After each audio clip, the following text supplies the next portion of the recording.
ప్రియమైన తల్లిదండ్రులారా, మీ పిల్లలు చదువుకోవాలని కోరుకోవడం తప్పు కాదు. మీ పిల్లలు చదువుకోవాలి, వాళ్ళు ప్రయోజకులు అవ్వాలి, అందులో సందేహం లేదు.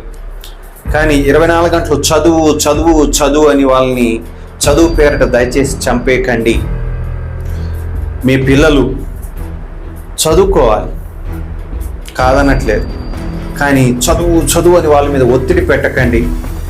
వాళ్ళకి లేనిపోని ఎక్స్పెక్టేషన్స్ వాళ్ళ మీద పెట్టేసి రేపొద్దున ఎగ్జామ్లో వాళ్ళు అనుకున్న మార్కులు రాకపోయినా, లేదా మీరు ఆశించిన మార్కులు రాకపోయినా మమ్మీ డాడీని ఎలా ఫేస్ చేయాలో అని భయమేసి వాళ్ళు మీ దగ్గరికి రాలేక సూసైడ్ వైపు పరిగెత్తేటువంటి పరిస్థితుల్లో మీ పిల్లలకి కల్పించవద్దని మీకు మనవి చేస్తున్నాను.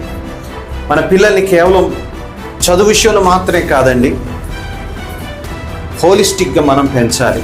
అంటే మన బెస్ట్ మోడల్, దానికి బెస్ట్ మోడల్ జీససే. యేసు ప్రభుని వాళ్ళ పేరెంట్స్ జ్ఞానమందు, వయస్సునందు, దేవుని దయందు, మనుషుల దయందును పెంచడం జరిగింది. అంటే జ్ఞానమంది అంటే ఇంటలెక్చువల్గా, అంటే చదువు. తర్వాత వయస్సునంటే ఫిజికల్గా హెల్దీగా ఉండే విధంగా ఆ బిడ్డను పెంచారు. మన బిడ్డలకి వ్యాయామం, ఆటలు, వీటికి కూడా సమయాన్ని మనం కల్పించాలి. వాటిని కూడా ఎంకరేజ్ చేయాలి.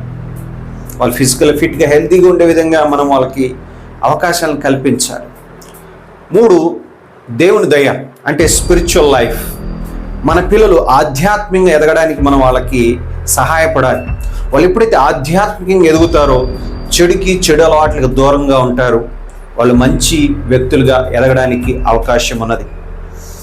తర్వాత మనుషుల దయ, అనగా సోషల్ లైఫ్. మన పిల్లలు సమాజంలో ఎలా బ్రతకాలి, ఏ విధంగా బ్రతకాలి, ఎవరితో ఎలా మాట్లాడాలి, రిలేషన్స్కి ఇంపార్టెన్స్ ఇవ్వడం, సమాజంలో మోసగాళ్ళని గుర్తించి వాళ్ళ నుంచి జాగ్రత్త పడడం, ఆడవాళ్ళని గౌరవించడం, ఇలాంటి కొన్ని బేసిక్ సోషల్ స్కిల్స్ మన బిడ్డలకు నేర్పించాలి. అప్పుడు మనము సక్సెస్ఫుల్ పేరెంట్స్గా ఉండగలుగుతాం.